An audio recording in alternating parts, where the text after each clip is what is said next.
အားလုံးမင်္ဂလာပါဒီနေ့ဗီဒီယိုလေးကတော့မြန်မာပြည် mid-range ဈေးကွက်ထဲကိုအသစ်ဝင်ရောက်လာတဲ့ iNfinix Note 30 Pro လေးကို unboxing လုပ်ပြီးတော့အတူတူကြည့်မှာဖြစ်ပါတယ်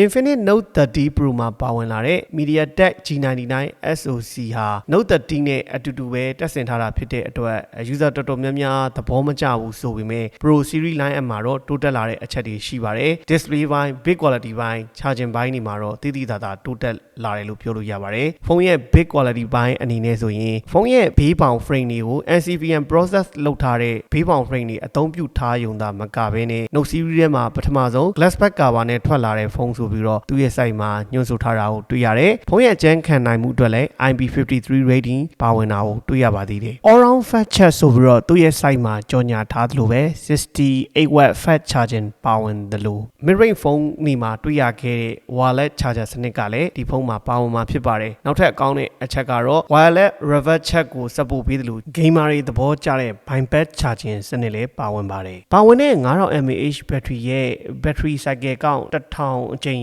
ဆိုတာ mid-range ဖုန်းတွေထဲမှာအများဆုံးရရှိနိုင်တဲ့ပမာဏဖြစ်ပြီးဖုန်းရဲ့အပူစွန့်ထုတ်မှုအတွက် 2000mm square ရှိတဲ့ vapor chamber cooling system ကိုလည်းထည့်သွင်းပေးထားပါသေးတယ်။ထပ်ပိုကောင်းလာတာတစ်ခုကတော့ display ဘိုင်းလို့ပြောလို့ရပါတယ်။ 6.67 inch AMOLED display ကိုအသုံးပြုနိုင်မှာဖြစ်ပြီးတော့ဒါ 120Hz refresh rate support ပေးရုံနဲ့မကပဲ DCI-P3 100% touch sampling rate 360Hz ရတာဟာဒီဖုန်းရဲ့ကောင်းတဲ့အချက်ဖြစ်သလို peak brightness အနေနဲ့900ကျော်ရတာဟာဒါ mid-range ဖုန်းတစ်လုံးအနေနဲ့တော်တော်များတဲ့ brightness တစ်ခုလို့ပြောလို့ရတယ်ထပ်ဆောင် feature လို့ပြောလို့ရနိုင်တဲ့ low light အနေထားမှာမျက်လုံးထိခိုက်မှုကို short ချနိုင်အောင် PWM dimming technology ကိုလည်းဒီဖုန်းမှာထည့်သွင်းပေးထားပါသေးတယ်ကင်မရာပိုင်းအနေနဲ့ကတော့ 108 megapixel main camera ပါဝင်ပြီးတော့ကြီးများရင်ဒီဈေးနှုန်းမှာ ultra wide lens မပါတာတော့ကျွန်တော်အနေနဲ့သိပြီးတော့သဘောမကျဘူး selfie camera အနေနဲ့ကတော့32 megapixel selfie camera ပါဝင်ပါတယ်အသံပိုင်းအနေနဲ့ကတော့ sound ပိုင်း JBL support ပေးတဲ့ dual speaker နှလုံးပါဝင်တာဖြစ်တဲ့အတွက် multimedia ဘိုင်းအတွက် AMOLED display dual speaker ဆိုတော့ perfect ဖြစ်တဲ့ဖုန်းတစ်လုံးဖြစ်တယ်လို့ပါဝင်တဲ့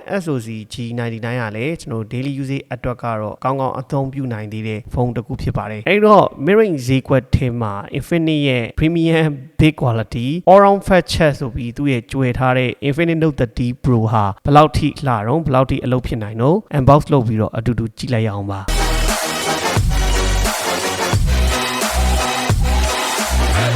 iNfinix Note 30 Pro ပါ8256GB ကို9သိန်းဝန်းကျင်နဲ့ဝယ်ယူရရှိနိုင်မှာဖြစ်ပါတယ်mid-range ဖုန်းတွေမှာတွေ့ရခဲ့တဲ့ wireless charging ပါဝင်တာဖြစ်တာနဲ့အညီတခါတည်း 15W wireless charging လေးကိုလက်ဆောင်ထည့်ပေးထားပါတယ်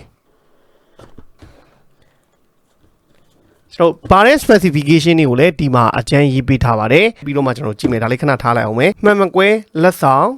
ကာဘာတော့ plastic ကာဘာပါ plastic ကာဘာ 68W charger ကောင် Type C ဂျိုးလေးပါပါတယ် iNfinix Note 30 Pro ရဲ့ back cover design အသားနာပါမြင်မှုသမျှ mid-range iNfinix ဖုန်းတွေထဲမှာ big quality တော်တော်လှလာတဲ့ဖုန်းတစ်ခုလို့ပြောလို့ရတယ် premium ဆန်တဲ့ look ကိုလည်းပို့ပြီးတော့ရတယ်အနောက်ဘက်ခြမ်းကလည်း glass back ကိုသုံးထားတာမှန်ပေမဲ့လက်ရမထင်ဘူးပေါ့နော်frosted glass ပုံစံသုံးထားတာဖြစ်တဲ့အတွက်လက်ရမထင်တာတော်တော်မိုက်တယ် premium look ကတော့တကယ်ရတယ်သုံးထားတဲ့ back cover ရဲ့ရောင်ကြီးလေးတွေကလည်းကျွန်တော်တို့မြင်တဲ့အတိုင်းပဲပေါ့နော်တော်တော်ကြီးကိုလှတယ်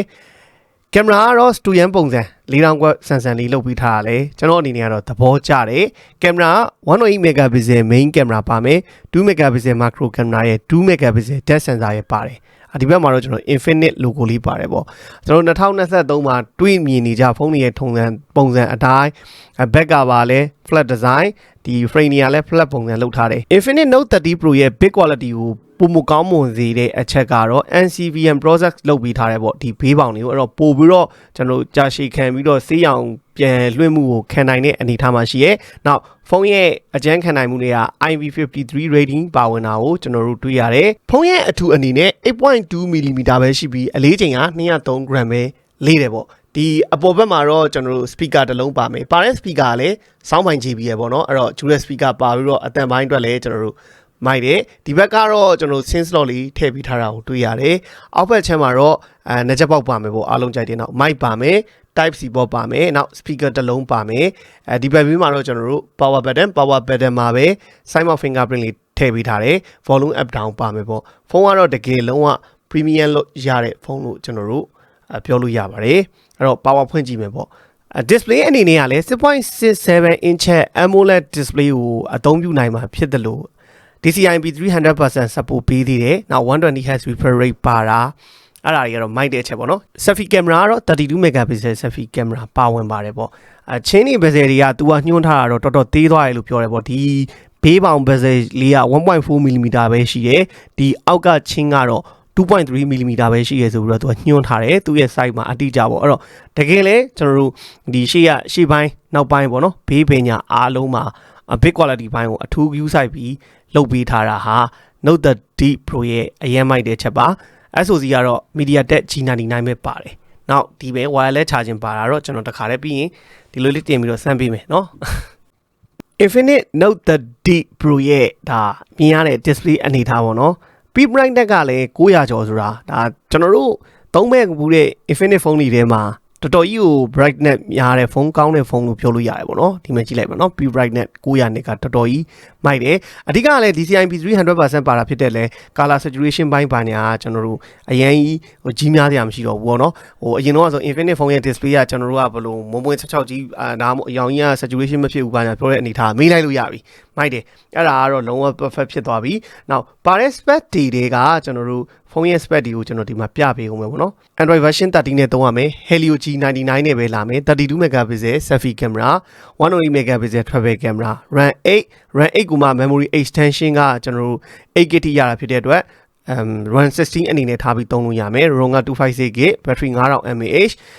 နောက် Full HD Plus resolution နဲ့ကျွန်တော်တို့ကြည့်လို့ရမယ်ပေါ့အဲ့ဒါပါတဲ့ဟာနောက်တစ်ခုကဒီကျွန်တော်တို့ display နဲ့ brightness မှာဘာရှိအောင်ဆိုတော့ refresh rate ပေါ့ refresh rate ကဒါကျွန်တော် Power 5 Pro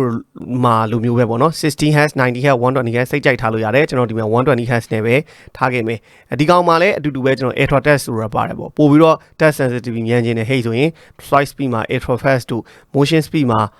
normal ကနေ fast တို့ပြောင်းလိုက်တဲ့ဟိတ်ဆိုတော့ပိုတွတ်တယ်ပိုမြန်တယ်ဆိုတဲ့ခံစားချက်ကိုရမယ်ဒီကောင်မှာပို့ပြီးတော့ perfect ဖြစ်တဲ့အချက်နောက်တစ်ခုရှိပါသေးတယ်တကယ်လို့ဒီဖုန်းကိုဝယ်ပြီး game ဆော့မယ်ဟိတ်ဆိုရင်လည်းသူ့ရဲ့ special function ထဲမှာ game မှုထဲမှာပေါ့နော် bypass charging ကလည်းဒီကောင်မှာတစ်ခါတည်းပါဝင်တယ်ပေါ့တော့ Note 30 ကိုပဲဝယ် Note 30 Pro ကိုပဲဝယ် bypass charging ကိုကျွန်တော်တို့အသုံးပြုနိုင်ပါတော့အဲ့တော့လုံးဝ perfect ဖြစ်တဲ့အချက်ပါ Note 30 Pro က Note 30 ထက်ပိုကောင်းလာတဲ့အချက်ဒီထဲမှာ display ဘိုင်းပိုကောင်းလာတယ်အဲ့ဒါပြောလို့ရမယ် performance ဘိုင်းကတော့အတူတူပဲနောက်ထပ် charging speed ဆိုရင်ဒီကောင်က 68W AirDrop ချက်ရမယ် wireless charging ရမယ် Note 30 Pro ရဲ့ wireless charging လေးကျွန်တော်တစ်ချက်စမ်းပြမယ်နော်ဒါသူ wireless charging လေးအလုပ်လုပ်တာပါများသောအားဖြင့် mirroring ဖုန်းတွေမှာကတော့ wireless charging ကပါတာမရှိဘူးပေါ့ဗျာ wireless charging ပါတယ်လို့ဒီကနေပြီးတော့ wireless နဲ့ပဲပြန်ပြီးတော့အားသွင်းလို့ရတယ်ပြော power bank အနေနဲ့ပေါ့ဗျာဒီကနေပြီးတော့ wireless ချက်ပြန်သွင်းလို့ရတယ်အဲ့တော့ power setting power marathon တွေက chap ဆိုတာရှိရပေါ့အဲ့မှာမှာကျွန်တော် reverse wireless charging ဆိုတာရှိရအဲ့ကောင်ကိုကျွန်တော် online ပေါ့နော် reverse or wireless charging ကို online on ပြီးပြီဟိတ်ဆိုရင်ကျွန်တော်ဒီမှာနမူနာပြမယ် iPhone မှာကျွန်တော်သွင်းပြမယ်နော်ကိုယ့်ရဲ့ iPhone ကိုအားသွင်းခြင်းနဲ့ဟိတ်ဆိုလဲဒီကနေပြီးတော့ reverse wireless charging ဖွင့်ပြီးတော့သွင်းလို့ရပါတယ်ကင်မရာကတော့ကျွန်တော်တို့တည့်ရတိုင်း108 megapixel ကင်မရာပါတယ်ဗျာစမ်းတော့စမ်းကြည့်မယ်ပုံရိပ်အချို့လဲကျွန်တော်တို့တင်ပေးမယ်ပေါ့ဒီမှာ Infinix Note Techno တို့မှာပါနေကြပုံစံတိုင်း film video AI Cam beauty portrait super night AR short video pro move slow motion dual video panorama super macro document တိုင်းလေး sky shot ဆိုပြီးပါတယ် sky shot ဆိုတာကျွန်တော်တို့ကအပြင်ထွက်ဓာတ်ပုံရိုက်တဲ့အချိန်မှာကောင်းကင်ကြီးရှိရဟိဆိုရင်အဲကောင်းကင်ကြီးရဲ့နောက်ခံကောင်းကင်ကြီးကိုဘယ်လိုတော့တိမ်နေရှင်းကျင်လားနောက်လာတွေထွက်ချင်လားအကုန်လုံးလုပ်လို့ရတယ်ဒီ sky shot ကတကယ်လို့ Infinix တို့ Techno တို့ကင်တိုင်း sky shot feature ပါတယ်ဆိုရင်အပြင်မှာရိုက်တဲ့ကိုပုံတွေကိုနောက်ကကောင်းကင် background ကိုပြောင်းချင်ဒီ sky shot feature လေးသုံးပြီးတော့ပြောင်းလို့ရပါတယ်ဗီဒီယိုကဘယ်လောက်ထိရအောင်ဗီဒီယိုက 2K ထိရအောင်နော်2K 30fps ရမယ် 1080p 16fps 1080p 30fps 720p 30fps ရမယ်ရှေ့ကင်မရာအနေနဲ့ကလည်း 2K ထိရမှာပါပုံမှန်တိုင်းဆိုနော် 2K ထိရပါတယ်ပေါ့ 2K ဗီဒီယိုထိနောက် AI Cam ပါမယ် Beauty ပါမယ် Portrait ပါမယ် Super Night ပါမယ်ပေါ့နော်ရှေ့ကင်မရာဆိုလဲ Super Night Portrait Beauty AI Cam အတူတူပဲပေါ့နော်အားလုံးကင်မရာဆန်းတဲ့နေရာမှာကျွန်တော်108 megapixel နဲ့ရိုးရိုးနဲ့အနေထားတစ်ခုကိုကျွန်တော်တို့ဆန်းခဲ့တယ်ပေါ့နော်အဲ့တော့ဒီမှာမြင်တာအောင်ကြည့်လိုက်ပေါ့ဒါကျွန်တော်ရိုးရိုးအနေထားနဲ့စိုင်ပုံရိုက်လာတာစလုံးဝင်ကြည့်လိုက်ပေါ့နော်ဒါဂိတ်ကုန်ပဲဒါသူ108ဖွင့်ပြီးတော့ ရိုက်ထားတာမဟုတ်ဘူးအဲ့တော့အဲ့လိုတပုံစံနဲ့ပဲဒီဘက်မှာကျွန်တော်ဒါ108 megapixel နဲ့ရိုက်လာတာအဲ့မှာကျတော့ကျွန်တော်ဒီလို zone ဆွဲကြည့်တယ်ဟေ့ဆိုရင်ပို့ပြီးတော့ zone လဲဆွဲကြည့်လို့ရတယ် detail လဲပို့ရတယ်ပေါ့အဲ့တော့တကယ်လို့108 megapixel နဲ့ဆွဲရိုက်တယ်ဟေ့ဆိုရင်တော့ပို့ပြီးတော့ megapixel မြင်မြန်ရတော့ပို့ပြီးတော့ crop လုပ်လို့ပို့ကောင်းတာပေါ့ဒီမဲ့ဆိုဒီမှာလည်းထည့်နေတာပေါ့နော်အဲ့တော့ detail လဲမစိုးပါဘူးဒါရိုက်တဲ့ကပုံလေးကတော့နောက်မှာကျွန်တော်တို့ထည့်ပေးလိုက်တယ်ကြည့်လိုက်ပေါ့နော်ဟိုအရင်ညနေထဲမှာမပါဘူးဒီ mid range နေမှာတွင်းနေကြဖုန်းတွေရဲ့ပုံရိပ် result ကိုပဲရတယ် infinite technology ရဲ့ထုံးစံတိုင်းဒါဒီ low light တွေမှာတော့လင်းပေးတာပေါ့နော်လင်းပေးတဲ့အနေထားရှိရဲ noise တော့နည်းနည်းပါတယ်အယောင် color တွေအနေနဲ့ကတော့ saturation ကောင်းလေးနဲ့ပုံရိပ်တွေကိုရတာတွေ့ရတယ်ဒါပေမဲ့ကျွန်တော်တို့ရရင်တော့အလင်းရောင်ရှိတဲ့နေရာမှာရရင်တော့ပိုအဆင်ပြေလိမ့်မယ်ကျွန်တော် Infinix Note 30 Pro ရဲ့ရုပ်ထွက်အသားနာလေးပါ AMOLED display ဖြစ်တာနဲ့အညီရုပ်ထွက်ဒီ color saturation တွေဟာလုံးဝကြည့်လို့ကောင်းတယ်လို့ detail တွေလည်းတော်တော်ရပါတယ်အဲ့တော့ဒီမှာကြည့်ပါနော်ကျွန်တော်ဒါ brightness ကဒါအဆုံးထိတင်တာမဟုတ်သေးဘူးကျွန်တော်ဒီလောက်3ပုံ1ပုံလောက်ထားတဲ့ဟိတ်ဆိုရင်တော့ဒီ brightness ကတော်တော်ကြီးကိုကောင်းတဲ့အနေအထားမှာရှိတယ်900နစ်ထိလည်းပါတာ900ကျော်ရနော်900ကျော်ရတာအဲ့တော့ကြည့်လိုက်ပါအဲ့တော့ကျွန်တော်ဒီဈေးဝင်းကျင်AMOLED display တွေမှာလည်းသူက1 billion color showing လုပ်နိုင်တာဘာညာရောဒီအပြင်မှာကြည့်ရတဲ့ရုပ်ထွက်အနေထားရောတော်တော်ကောင်းတယ်ဒီ9သိန်းဝန်းကျင် AMOLED display ကတော်တော်အဆင်ပြေတဲ့အနေထားမှာရှိတယ်ရုပ်ထွက်ကတော့ကြည့်လို့ရအောင်နောက်မှာအသေးစိတ်ကြည့်လိုက်ပါ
โอเคเนาะဒါဆိုရင်ဒါကျွန်တော်တို့ Infinix Note 30 Pro ရဲ့ရုပ်ထွက်အနေထားကိုကျွန်တော်တို့မြင်တွေ့ခဲ့ရတာပေါ့နော်ဒီ mirroring phone ဒီဈေးတန်းမှာတော့ဒီ official ထွက်တဲ့အလုံးလေးထဲမှာဒီ AMOLED display ဒီကောင်ကကြည့်လို့တော်တော်ကောင်းတဲ့အနေအထားမှာရှိတဲ့ display တစ်ခုလို့ပြောလို့ရတယ် speaker ကတော့အားလုံးသိတဲ့အတိုင်း sound by GB ရဲ့ပါတဲ့ dual speaker နှလုံးကိုတက်ဆင်ပေးထားတာဖြစ်ပါတယ်အဲ့တော့အတန်လေးနားထောင်လိုက်အောင်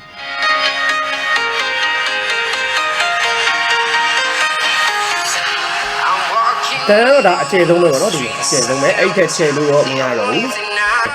ဒါတော့ထမယ်နောက်ကြရတယ်ထမယ်အောက်ကတော့နည်းနည်းလေးချဲနေတယ်အတန်ထက်ကတော့ဒါပုံမှန်တွေ့နေကြကြည့်တဲ့ speaker တွေထဲမှာတော်တော်အဆင်ပြေတဲ့အထက်မှာပါပါတယ်ဘေးဆန်နဲ့လာလိုက်မယ်ခဏလေးနားထောင်ကြည့်ပါ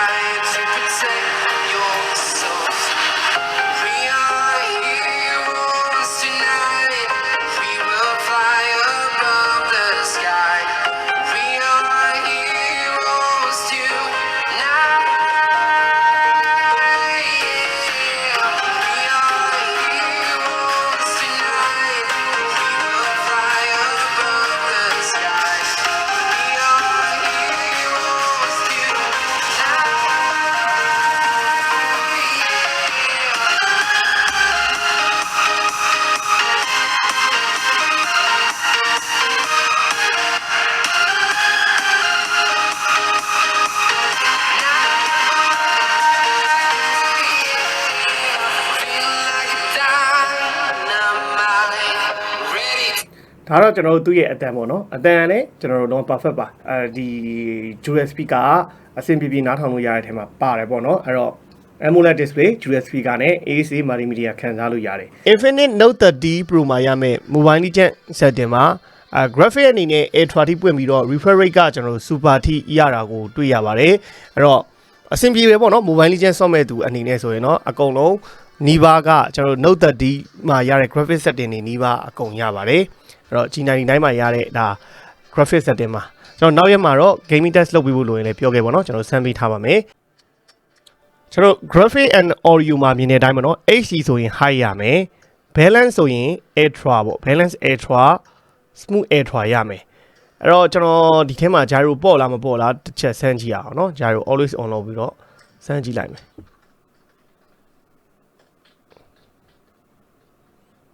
ဒီကောင်း gyro လည်းပေါ့ပါတယ်ဗျအိမ်မှာနော်ကျွန်တော် gyro တွက်တဲ့ထဲမှာပါပါတယ်ဒါပေမဲ့ကိုကအဲ့ smooth ultra နဲ့စော့နိုင်လားလဲတစ်ချက်ရှိတာပေါ့နော် smooth ultra နဲ့စော့နိုင်တယ်ဆိုရင်တော့သူ့မှာပါတဲ့ gyro ကအလုပ်ဖြစ်ပါတယ်ဒီမှာပေါ့ပါတယ်ဟဲ့လားနော်ဟိုနည်းနည်းလေးမီလီစက္ကန့်လောက်4ပင်တာကိုမရှိဘူးပေါ့နော် gyro ပေါ့ပါတယ်အဲ့တော့ဒါပဲပေါ့နော်ဒါပက်ကြီးပေါ့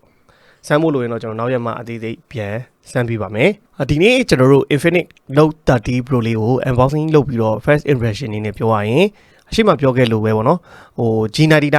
SoC ပါလို့တချို့ကမကြိုက်တာရှိကောင်းရှိနိုင်ပြီမဲ့သူရဲ့ bit quality ကတော့ကျွန်တော်တို့မြင်ဘူးတဲ့Infinix ဖုန်းတွေထဲမှာတော်တော်ကို premium look premium big ရတဲ့ဖုန်းတစ်လုံးလို့ပြောလို့ရတယ်အဲ့တော့ bypass chat ပါသလိုသူ့မှာပါတဲ့ battery ပေါ့နော်ကျွန်တော်တို့ battery အကျဉ်းကြီး1000ရတယ်ဆိုတော့အကြောင်းရှင်းမှာပြောခဲ့တယ်ဒီနားမှာအနှစ်ချုပ်မှာနည်းနည်းလေးအကျဉ်းရှင်းပြရရင်0ကနေပြီးတော့ 100% တစ်ချိန်သွင်းရင် cycle ကောက်1လို့သတ်မှတ်တဲ့ဟိတ်ဆိုရင်ပုံမှန် mid range ဖုန်းနေပဲဖြစ်ဖြစ်ပုံမှန်ပါတဲ့ဖုန်းတွေမှာပဲဖြစ်ဖြစ်ဒီ battery cycle ကောက်ဟာ0 to 100သွင်းဖို့အတွက်အချိန်ကြီး900 600ဝန်းကျင်ပါတဲ့အနေထားမှာInfinix ကတော့ရေရှည်မှာအလုပ်ဖြစ်လားမဖြစ်လားဆိုတာတဲ့သူ့ရဲ့ site ပါတဝဲဝင်ကြော်ညာထားတာသူ့ battery ကအဲ့လိုမျိုး0 to 100ကိုသွင်းတဲ့အချိန်ကြီး1000အထိရနိုင်ပါတယ်ဆိုပြီးတော့ကြော်ညာထားတာဖြစ်တဲ့အတွက်အခြားဖုန်းနေတဲ့ဆိုင်ရင် battery life time ကိုကြာခံနိုင်မယ်လို့ကျွန်တော်တို့မျှော်လင့်လို့ရတယ်နောက်ဘက်ကပါလဲလုံးဝလက်ရမထင်ဘူးညာလုံးဝလက်ရမထင်တဲ့အနေထားမှာရှိတယ်ဘေးပေါင်ကတော့ကျွန်တော်တို့ bling ထားတဲ့ exclusive finish ဖြစ်တဲ့အတွက်ဒီလိုကျွန်တော်လက်ကင်လိုက်ပြီးဟိဆိုရင်ဒီမှာကျွန်တော်လက်ပွေရတယ်ထင်တယ်ဗျလက်ပွေရထင်တော့တချို့ကျတော့ဗာပြောတယ်ထင်တော့ဟာ unboxing လုပ်ပါတယ်ဆိုမှတဲ့ဒီမဲ့အစင်းရတွေပါနေဆိုတော့တကယ်ကအစင်းရမဟုတ်ပါဘူးကျွန်တော်တို့လက်က exclusive finish ဖြစ်တဲ့အတွက်ဒီပေါ်ကင်လိုက်ပြီးဟိဆိုရင်လက်ရထင်တဲ့အတွက်ဗီဒီယိုထဲမှာကြည့်တော့ကြတော့အစင်းရတို့အပွင့်ရတယ်လို့ပေါ်တယ်ထင်ရတာဖြစ်ကောင်းဖြစ်နိုင်ပါတယ်အဓိကဘေးက glossy finish ဖြစ်နေလို့ပါ